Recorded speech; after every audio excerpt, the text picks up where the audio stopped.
आपल्या घरामध्ये धन टिकून राहण्यासाठी प्रत्येकाने हे 10 नियम आवर्जून पाळावे. म्हणजे जे काही धन आपल्या घरामध्ये येईल ते टिकून राहील. काय होतं, काही कारणाने आपण तर कमवतो, पैसा तर खूप काही येतं, पण ते पैसा येतं पण कोणत्या मार्गाने जातं ते आपल्याला कळत नाही. आपलं ₹1 कमाई असेल तर आपलं ₹1.25 खर्च होऊन जातं. तर त्याच्यामुळे आपल्याला कर्जबाजारी वाटते.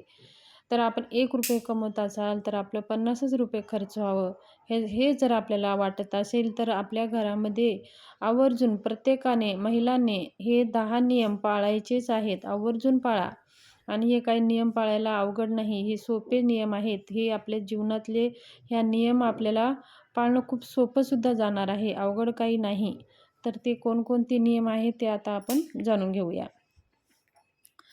आपल्या घरामध्ये दररोज व्यंकटेश्वर स्तोत्र मोठ्याने वाचावे. तुम्ही मराठीतून वाचा किंवा संस्कृतमधून वाचा. हे दररोज व्यंकटेश्वर स्तोत्र आवर्जून वाचावे. श्रीसूक्त 16 वेळेस आपल्या घरामध्ये पाठ झालंच पाहिजे. तुम्ही सकाळी म्हणा किंवा संध्याकाळी म्हणा, कधीही म्हणा, पण श्रीसूक्ताचं 16 पाठ आपल्याकडनं झालंच पाहिजे. श्री विष्णू सहस्त्रनामाचं पाठ दररोज नित्यनेमाने झालं पाहिजे. आपलं कपाट आणि तिजोरीमध्ये कचरा, भंगार असला माल ठेवू नये, असं माल साठवू नये. एकदम सुटसुटीत आपली तिजोरी असावी आणि कपाट असावी. गहू कोणत्याही शनिवारी दळून त्याच्यामध्ये गव्हाच्या अंदाजे 10वा भागा एवढे छोटे काळे चणे घालून मिक्स करून दळून आणावे. सकाळी नाश्ता करण्यापूर्वी संपूर्ण घर आपलं झाडून पुसून घ्यावे.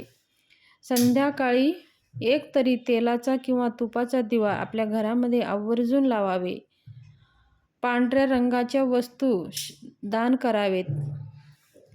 सकाळी उठल्याबरोबर मुंग्यांना पीठ किंवा साखर खाण्यासाठी ठेवावे. सूर्य उदयावेळी पक्ष्यांना दाणे खाऊ घालावेत. श्री लक्ष्मी माताच्या मंदिरामध्ये दर शुक्रवारी जाऊन सुगंधित फुलं, धूप आणि अगरबत्ती लावून शक्य होईल ते दान करावे. व्यापाऱ्याच्या पैशाचा पाऊच म्हणजे पैशाचं पाऊच किंवा पिशवी किंवा बॅग शक्यतो हिरव्या रंगाचा असावे. घरातील खांब अथवा भीमाखाली पैशाचे कपाट अजिबात ठेवू नये. जिथं भीम असतं आपल्या घराचं तिथं आपलं कपाटाचं कधी ठेवू नये. पैशासोबत कोर्ट कचेरीचे कागद अजिबात ठेवू नये.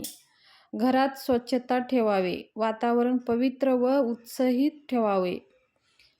मळके फाटके कपडे घालून घरात वावर करू नये. तुटलेले चपल्यासुद्धा घालू नये. घरामध्ये तुटलेले भांडी, तुटलेले कप, तुटलेली डबे, प्लास्टिकचे असो किंवा जर्मन स्टील कोणत्याही प्रकारचे असो, फुटलेली भांडे अजिबात घरात ठेवू नये. घरामध्ये जाळी जळमट होऊ देऊ नये. दर शनिवारी आपल्या घरातल्या सगळ्या कानाकोपऱ्यातून झाडून घ्यावे आणि थोडेसे मीठ, हळद, लिंबूचे 2 थेंब आणि थोडंसं गोमूत्र घालून दर शनिवारी आणि अमावास्येला आवर्जून आपली लादी पुसून घ्यावी. आणि दर अमावास्येला आपल्या घरावरून एक नारळाचा उतारा करून फोडून ते फेकून द्यावे. असे केल्याने घरातली सगळी नकारात्मकता बाहेर निघून जाते आणि सकारात्मकताचंच वातावरण राहते. लक्ष्मी आणि अलक्ष्मी असे दोघी बहिणी आहेत.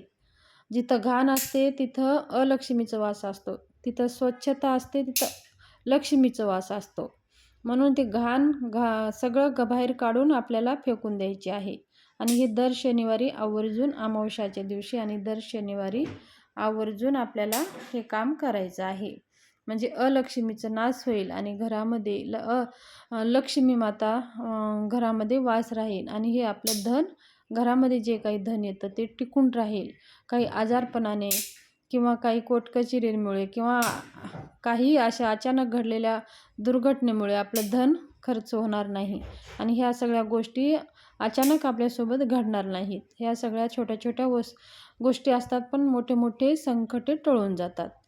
तर तर धन टिकून राहण्याविषयी माहिती तुमच्याशी शेअर करावीशी वाटली म्हणून शेअर केले. जर ही माहिती योग्य आणि चांगली वाटली असेल तर माझ्या चॅनलला सबस्क्राईब करा, लाईक करा आणि बेल आयकॉनचं बटन जरूर दाबा.